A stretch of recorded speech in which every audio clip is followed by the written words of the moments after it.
कुंडली में खलयोग कैसे देखते हैं? जब तृतीय भाव का स्वामी कौन है? तृतीय भाव का स्वामी बुध है ना। तो बुध कहाँ बैठे हैं? चतुर्थ भाव में बैठे हैं। और चतुर्थ भाव के स्वामी कहाँ बैठे हैं? तृतीय भाव में बैठे हैं। तो ये खलयोग हो रहा है, इसे खलयोग बोलते हैं। ऐसी दूसरी कुंडली में समझेंगे। जब तृतीय भाव का स्वामी कहाँ है? तृतीय भाव का स्वामी बुध है ना, तो ये नवम भाव में है। और नवम भाव का स्वामी कहाँ चला गया?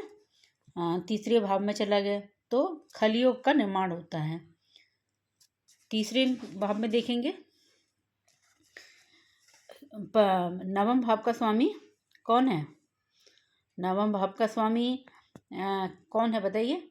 1 नंबर की राशि तो मंगल है, तो मंगल तृतीय भाव में चले गए और तृतीय भाव का स्वामी नवम भाव में आ गया है। तो ये खलयोग का निर्माण हो रहा है। चतुर्थ भाव का स्वामी कौन है? चंद्रमा। चंद्रमा कहाँ चला गया? तृतीय भाव में चले गए और तृतीय भाव के स्वामी दसम भाव में आ गए हैं। तो इससे खलयोग का निर्माण होता है।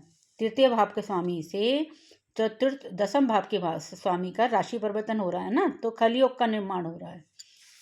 ऐसे ही तृतीय भाव का स्वामी चंद्रमा है ना। चंद्रमा पंचम भाव में है और पंचम भाव का स्वामी बुध तृतीय भाव में। इन दोनों का राशि परिवर्तन हो रहा है ना तृतीय भाव से, तो ये खलयोग का निर्माण करते हैं। ऐसे ही सप्तम भाव में कौन सी राशि है? धनु राशि। इसके स्वामी कौन है? गुरु हैं। तो गुरु तृतीय भाव में और पंचम भाव का स्वामी कहाँ है? सूर्य सप्तम भाव में।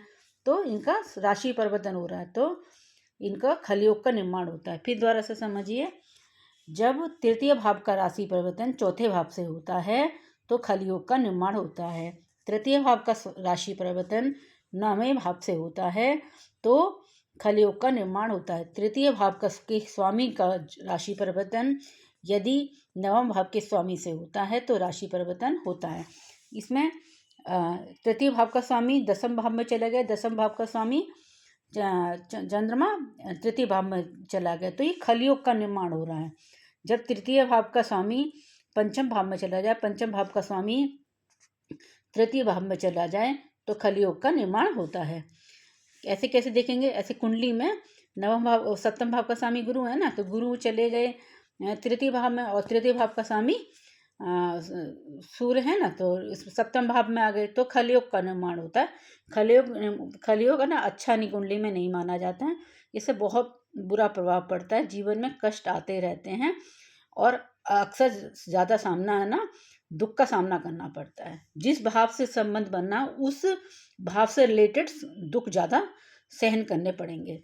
जैसे चतुर्थ भाव से बनना है तो चतुर्थ भाव से इनका राशि परिवर्तन, तो चतुर्थ भाव से दुख ज़्यादा मिलेगा।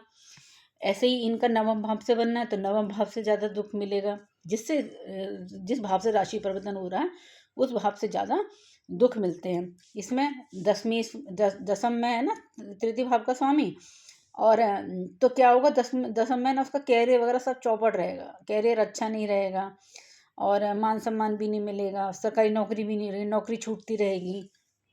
ये इसमें इसका पंचमें से बुद्धि नहीं, मतलब पढ़ाई लिखाई का है, सट्टा व्यापार का है, तो इसमें है ना खलयोग का निर्माण हो रहा है। तो इसमें पंचमी इसका जो हो रहा है उसमें संतान में बाधा है ना, ये सब परेशानियां रहेंगी। और ऐसे ही इसमें सप्तम भाव में तो मैरिज का है ना और बिजनेस का है, तो इसमें खलयोग का निर्माण हो, जिस भाव से रिलेटेड होगा उसमें बहुत दुख देगा ये।